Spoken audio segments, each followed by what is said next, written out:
വടക്ക് പടിഞ്ഞാറൻ ബംഗാൾ ഉൾക്കടലിൽ വീണ്ടും ന്യൂനമർദ്ദം രൂപപ്പെട്ടതായി കേന്ദ്ര കാലാവസ്ഥാ നിരീക്ഷണ വിഭാഗം മുന്നറിയിപ്പ് നൽകി. സംസ്ഥാനത്തൊരിടവേളയ്ക്ക് ശേഷം കാലവർഷം വീണ്ടും തിരികെ എത്തുന്നു. തായ്ലാന്റ് ഭാഗത്തു നിന്നും മ്യാൻമർ വഴി വടക്ക് കിഴക്കൻ ബംഗാൾ ഉൾക്കടലിൽ എത്തിച്ചേർന്ന ചക്രവാത ചുഴിയാണ് നിലവിൽ ന്യൂനമർദ്ദമായി ശക്തി പ്രാപിച്ചിരിക്കുന്നത്. ന്യൂനമർദ്ദം രൂപപ്പെട്ടതിന്റെ ഭാഗമായി ഇന്നലെ രാത്രി മുതൽ തന്നെ മധ്യ വടക്കൻ ജില്ലകളിൽ ശക്തമായ മഴയാണ് റിപ്പോർട്ട് ചെയ്യുന്നത്. ബുധനാഴ്ചയോടുകൂടി ബംഗാൾ ഉൾക്കടലിൽ പുതിയ ന്യൂനമർദ്ദം രൂപപ്പെടുമെന്ന് നേരത്തെ തന്നെ കേന്ദ്ര കാലാവസ്ഥാ നിരീക്ഷണ വിഭാഗം മുന്നറിയിപ്പ് നൽകിയിരുന്നതാണ്. സംസ്ഥാനത്ത് വരും മണിക്കൂറുകളിൽ തൃശൂർ, മലപ്പുറം, കോഴിക്കോട്, വയനാട്, കണ്ണൂർ, കാസർഗോഡ് ജില്ലകളിൽ അതിശക്തമായ മഴയ്ക്ക് സാധ്യത. കനത്ത മഴ കണക്കിലെടുത്ത് ഈ 6 ജില്ലകളിൽ കേന്ദ്ര കാലാവസ്ഥാ നിരീക്ഷണ വിഭാഗം യെല്ലോ അലർട്ട് പ്രഖ്യാപിച്ചു.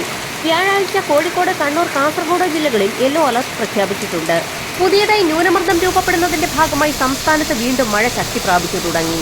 അതേസമയം വടക്ക് പടിഞ്ഞാറൻ ബംഗാൾ ഉൾക്കടലിൽ പുതിയ ചക്രവാത ചുഴി രൂപപ്പെട്ടതായി കേന്ദ്ര കാലാവസ്ഥാ നിരീക്ഷണ വിഭാഗം മുന്നറിയിപ്പ് നൽകി.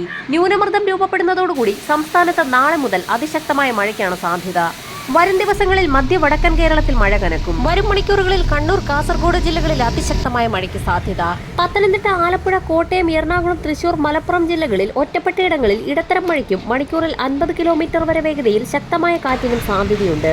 മറ്റെല്ലാ ജില്ലകളിലും ഒറ്റപ്പെട്ടയിടങ്ങളിൽ ഇടത്തരം മഴയ്ക്കും മണിക്കൂറിൽ 40 കിലോമീറ്റർ വരെയും വേഗതയിൽ അതിശക്തമായ കാറ്റിനും സാധ്യതയുണ്ടെന്ന് കേന്ദ്ര കാലാവസ്ഥാ നിരീക്ഷണ വിഭാഗം മുന്നറിയിപ്പ് നൽകിയിട്ടുണ്ട്. രാജ്യത്തെ പിടിച്ചുകുലുക്കി മിന്നൽ പ്രളയവും മഴക്കെടുതികളും രൂക്ഷമാകുന്നതിന് പിന്നാലെയാണ് കിഴക്കൻ അഫ്ഗാനിസ്ഥാനെ വിറപ്പിച്ച് ഭൂചലനമുണ്ടായി എന്നുള്ള വാർത്ത പുറത്തു വന്നിരിക്കുന്നത്. 6.0 തീവ്രത രേഖപ്പെടുത്തിയ ഭൂചലനമുണ്ടായതായി US ജിയോളജിക്കൽ സർവേ അറിയിച്ചിരിക്കുകയാണ്. 1400 മരണമാണ് നിലവിൽ റിപ്പോർട്ട് ചെയ്തിരിക്കുന്നത്. വരും മണിക്കൂറുകളിൽ മരണസംഖ്യ ഇനിയും ഉയർന്നേക്കും. കുടുങ്ങിക്കിടക്കുന്നവർക്കായുള്ള രക്ഷാപ്രവർത്തനം തുടരുകയാണ്. തകർന്ന കെട്ടിടങ്ങളുടെ അവശിഷ്ടങ്ങൾക്കിടയിൽ നിരവധി പേരാണ് കുടുങ്ങിക്കിടക്കുന്നത്. മരണസംഖ്യ ഇനിയും ഉയരുമെന്നാണ് റിപ്പോർട്ടുകൾ സൂചിപ്പിക്കുന്നത്. ഉൾപ്രദേശങ്ങളിലേക്ക് രക്ഷാപ്രവർത്തകർ എത്തിച്ചേർന്നിട്ടില്ല എന്നും മാധ്യമങ്ങൾ റിപ്പോർട്ട് ചെയ്തു. ഭൂചലനത്തിന്റെ പ്രകമ്പനം പാകിസ്ഥാനിലും ഇന്ത്യയിൽ ഡൽഹിയിലും ഉണ്ടായി. ഓടി രക്ഷപ്പെടാൻ പോലും കഴിയും മുൻപ് കൂറ്റൻ കെട്ടിടങ്ങൾ ആളുകളുടെ പുറത്തേക്ക് വന്ന് പതിക്കുകയായിരുന്നു. ആദ്യം ഭൂചലനമുണ്ടായി ഏകദേശം 20 മിനിറ്റിന് ശേഷം ഇതേ പ്രവിശ്യയിൽ രണ്ടാമതും ഭൂചലനമുണ്ടായി. ഇതിനു മുൻപ് അഫ്ഗാനിസ്ഥാനിൽ 6.3 തീവ്രത രേഖപ്പെടുത്തിയ ഭൂചലനത്തിൽ 4000 പേരാണ് മരിച്ചത്.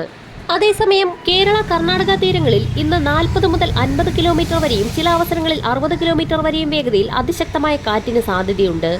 വരും മണിക്കൂറുകളിലെ കാലാവസ്ഥാ മുന്നറിയിപ്പുകൾക്കായി ചാനൽ സബ്സ്ക്രൈബ് ചെയ്യാൻ മറക്കാതിരിക്കുക.